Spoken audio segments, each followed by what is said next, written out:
As you've heard me say before, the 1031 is actually the greatest wealth building tool in the entire Internal Revenue Code, right? Because it allows an investor to reposition their real estate assets throughout the course of their entire life as their financial objectives change. That's a key concept in 1031, right? As their financial objectives change. A lot of clients I work with are not even really sure about their financial objectives or what they actually are. And that's no fault to them because they're a school teacher, they're a policeman, they're a fireman, right? Financial analysis is not in their wheelhouse. They just bought real estate because somebody said, hey, buy real estate, it's a great investment, which is true.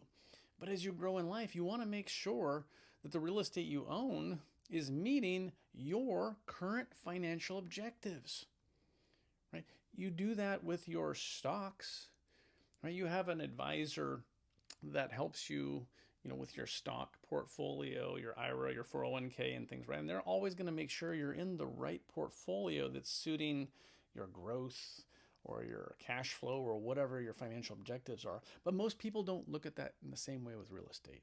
And you have to, you should, right? So what are your financial objectives? So let's talk about that. That's a core question to ask yourself before entering into an exchange. Or if you own investment real estate, you need to ask yourself, what are my financial objectives? So typically, there's really three major ones in real estate. There's appreciation, there's cash flow, and there's passive.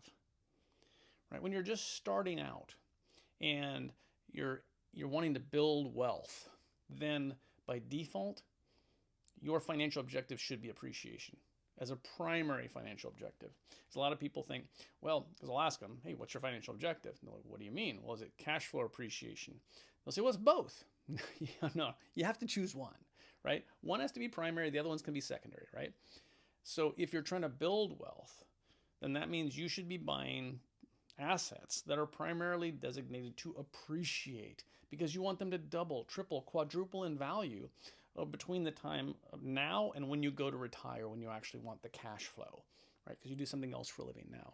Cash flow is important, but primarily you want to buy something that appreciates, and then you have to make sure it has enough cash flow that you don't lose it during the worst of times, right, in the economy. But cash flow is important, but it's not the primary objective. Single family type properties, phenomenal vehicle. Your primary residence, rental properties, phenomenal vehicles designed for appreciation. So long-term appreciation, you hold single family in most markets, you're going to double, triple, quadruple your equity, your wealth. You're going to build wealth, right? Cash flow on that kind of asset class is actually not good. A lot of people that just own them think, well, I'm doing fantastic. I'm earning 10% on my investment every year on my single family rental properties. Yeah, that's not true. Most states, you're lucky to be getting 3% return from a cash flow analysis standpoint, right? So buying and holding single family for many years, great way to build wealth through appreciation. So if you're young trying to build wealth, yeah, that's the asset class for sure. Now later on in life, now maybe you own 5, 6, 7 single family properties and you own them free and clear. In some cases, maybe even fully depreciated them.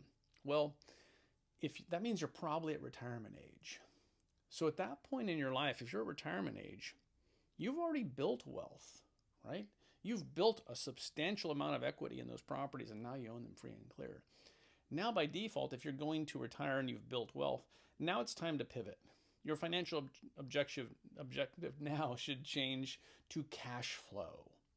Right? Now you've built wealth, now you want preservation of capital, right? You don't want to lose any of that equity, and you want to earn as much income monthly as possible on it, right? Because you want to retire from your other job.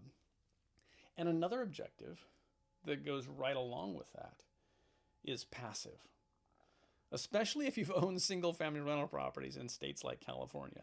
Not a landlord-friendly state. Newsflash. So if you own single family rental properties in your retirement age, you're typically tired of having to deal with tenants and repairs and maintenance and all that stuff. So you just want to go passive, right? So those are all different objectives. So now if you're at retirement age and you own a bunch of single family rental properties, you're in the wrong asset class. What I'm describing to you is not some kind of sales tactic. It's just math. It's financial analysis, right? you're in the wrong asset class. If you want to go to cash flow, then you really need to be invested in either multifamily or commercial, right? That commercial is designed, commercial industrial are designed for cash flow, right? And then if you want to go passive also, which is a very common objective to go hand in hand with cash flow, then triple net lease commercial is certainly a great way to go, because that's the most passive form of real estate ownership, right? Because if I own a commercial property, the tenant under a triple net lease pays and does everything. Insurance, property taxes, everything. I just receive a check every month, right? But the problem with that is a lot of people don't want to own their own investment properties. So from a standpoint of commercial, right, they don't want to buy their own Walgreens or something like that. So that's where like a DST comes into play, Delaware Statutory Trust. That's a very passive form where you're a fractional ownership interest in $150 million Class A asset, and you're just receiving passive cash flow every month without any duties or responsibilities or maintenance cash calls or anything like that. So there's a lot of different types of real estate in 1031. They're all like kind. So as your financial objectives change in life, the 1031 allows you to pivot to that type of asset class in real estate that better suits your current financial objectives. So if you have owned single family rental properties your entire life and you're now of retirement age, hey, it's time to reevaluate your real estate. And you want to make sure that whatever real estate you own is meeting your current financial objectives. One other little thing in that too is land. Right? A lot of people own raw land.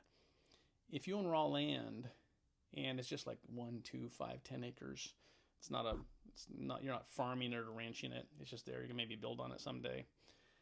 That's a negative cash flow vehicle, right? So in our world, in the financial analysis world, it's called stagnant equity, right?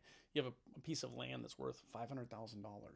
So that's $500,000 that's producing zero cash flow and zero depreciation for you. You can exchange that. You can take the $500,000 of equity, sell the land, buy an income property, buy a rental property, multifamily, commercial, industrial, whatever, right?